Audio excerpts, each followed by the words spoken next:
Dati, lagi kong sinasabi, hanggat kaya ko to, I will stay. Pero ngayon, kahit mahal ko pa ang isang tao, ayaw ko na. Na-realize ko, hindi porket mahal mo, mag-i-stay ka. Pero, nagsasuffer ka naman ng sakit. Tapos, wala ka pang peace of mind. Saka ka overthinking. Ikaw, mag-i-stay ka ba? Yan yung ating binasa na post ni Ma'am Mygat sa Facebook. May mga comments po dito, guys. I-open natin. Ang tanong ay, mag-i-stay ka pa ba? Kahit wala ka ng peace of mind? O, diba? Ito yung comment. Madalas hindi ang sagot. Ayun. Madalas hindi ang sagot. Pero kapag nandyan ka na sa sitwasyon, nakakalito na. Siguro kapag sobrang lala na, saka na ako bibitaw. Ngayon, carry pa. O, diba? Ganun siguro kapag mahal mo, kahit masakit, kakayanin mo. Sabi dito ni Den. Sa iba naman sabi dito, sabi ni Tess. Kaya nga po, nakakapagod na din mag-overthinking. Overthinking. Yung maraming naglalaro sa utak mo. Tama ba yun? Ito naman si Ri. Step by step na lang po. Siguro darating din ako diyan. Ano naman yung step by step? Sabi ni Ray, step by step. Siguro dahan-dahanin niya. Pag-aralan kung paano lumayo. Kasi nga, kung mahal na mahal mo tapos binigla mo, masasaktan ka. Baka yun yung step by step. Okay. Sabi naman dito, wag mo nga binabanggit yung overthinking. Nababanas ako. Nababanas daw siya pag binabanggit yung overthinking. Ito naman si Rainy. Sa ngayon, kakayanin pa, pero pagdating ng time na di ko na makaya, yung di nakikinig, di na kaya intindihin, at di ka na mahalaga, at hindi na kayo priority, susuko at bibitaw na kahit sobrang mahal na mahal ko siya ng sobra. Ganun siguro pag minahal ko siya kahit wala na sa sarili. O, diba? Grabe naman yan Kahit mawala na sa sarili. Ang lalim na. Dito naman kay Rayhana, basahin natin. Di ko alam, hindi ko pa naman maintindihan ang sarili ko. Talaga, di ko alam. Oo, minsan, ang sakit talaga mag-stay pag alam mong parang nagsawa na siya sa'yo. Pero nasasaktan ako. Gusto kong lumaya sa kanya. Pero di ko magawa. Di daw niya magawa. Asa na yun? Kasi nga mahal na mahal ko siya. Kasi ngayon lang talaga naramdaman ko kung bakit anong nakain ko. Pero sobra, pero lahat ng nakikiyaw sa akin, lahat ng suggest nila sa akin, naiwan ko na lang daw kahit itong sauce natin putol-putol. Asa na? Iwan ko na lang daw kasi ba't pa ako nag-stay sa taong din naman ako. Pananalo hanggang dulo. Pero dito talaga, sabi niya, di ko na talaga alam anong gagawin. Kumbaga naguguluhan. Pati message niya naguguluhan din. Sinasabi daw ng mga nakapaligid sa kanya, mga friends niya siguro, iwan mo na, di ba? Pero siguro umaasa. Ganun talaga pag nagmahal. Hanggang sa muli, nagtitiis. May ganun ba?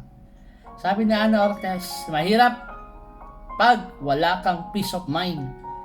Nakakaloka, kaya piliin natin yung taong binibigyan tayo ng assurance, peace of mind at totoong magmamahal sa atin. Saka, di ka kayang gawin yung mga bagay na ayaw mo. Alright.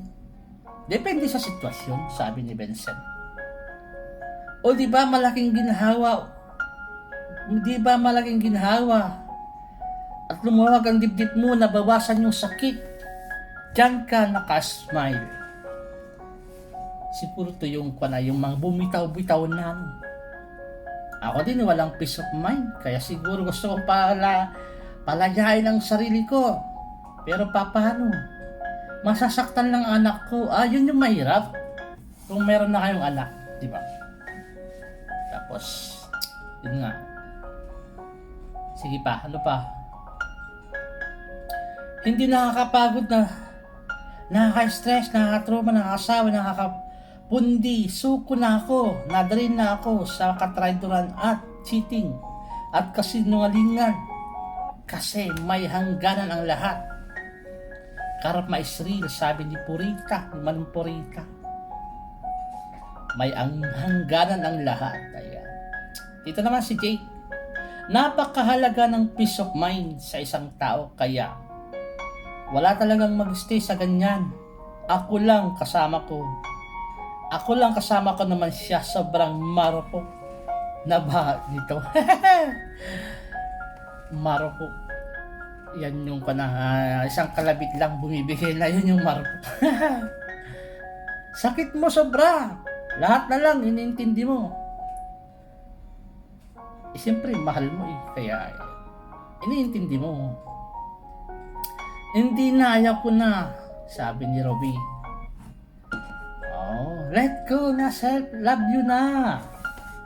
Let go na, self love mo na. I-love mo na daw muna yung sarili mo. Let go mo na.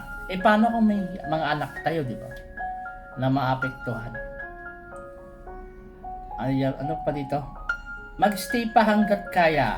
Sabi ni Krista. Hanggat kaya daw mag-stay, okay? Only God knows. So yun yung ating napag-usapan ngayon na viral sa Facebook. Dati lagi kong sinasabi na hanggat kaya ko, I will stay. Pero ngayon, kahit mahal ko pa ang isang tao, ayaw ko na. Sabi niya dito. Narealize ko kasi na hindi porket mahal mo pa, mag-stay ka pa. Nag-stay ka nga pero nagsasuffer ka naman sa sakit. Tapos, wala ka na peace of mind sa kaka-overthink. Kakakaisip.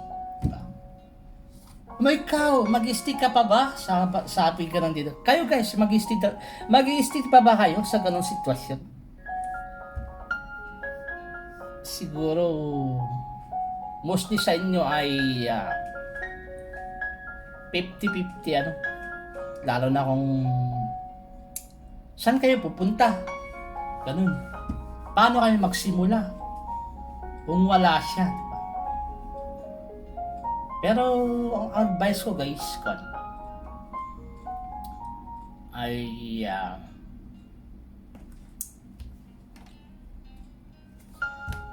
sabi ng isang nag-comment dito, mahalin mo daw yung sarili mo.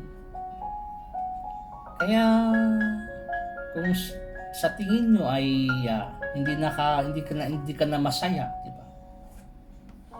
So It's time. Move forward. Pero ay kausapin mo siya, no? Malay mo pag nag-usap kayo. And then hindi niya pala alam yung mga hinaing mo, mga pinagdadaanan mo. Akala niya okay lang sa yung mga ginagawa niya, di ba? Mas mabuti yung pag-uusapan. Pag-uusapan niyo kung ayaw mo bang magbago, sabihin mo, ayaw mo magbago.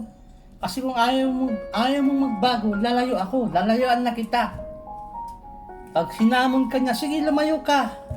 Masakit man, pero tanggapin mo. Lumayo ka na lang, di ba? Maghanap ka ng iba. Sabihin ka na, maghanap ka ng iba. Okay? Sana may nanalo dyan. Ang sagot ay... stop natin yung music. Ang sagot po ay... kung sakali mag-stay ka pa or hindi na. One word. Ang sagot ay... one word lang, kaya para mas madaling mahulaan. Ito. Traits. T-R-A-I-T-S. Traits. I-double word ko sana. Good traits. Pero ang pinahulaan ko po ay traits. Traits good traits, yun. Ano ibig sabihin ng good traits? And respect. Yun. Good traits and respect. Kung hindi ka na rin respeto or yung treats ka na parang para ka ng basahan, basura. It's time to move forward. Iparamdam mo sa kanya na hindi lang siya ang tao sa mundo. Hindi ihinto ang buhay mo kapag siya'y iniwan mo, di ba? Yun, good traits and respect. Pero ang aking pinahulaan ay traits. Sana may nanalo sa traits. Traits, ay. Maraming salamat. Hanggang sa muli. Bye-bye.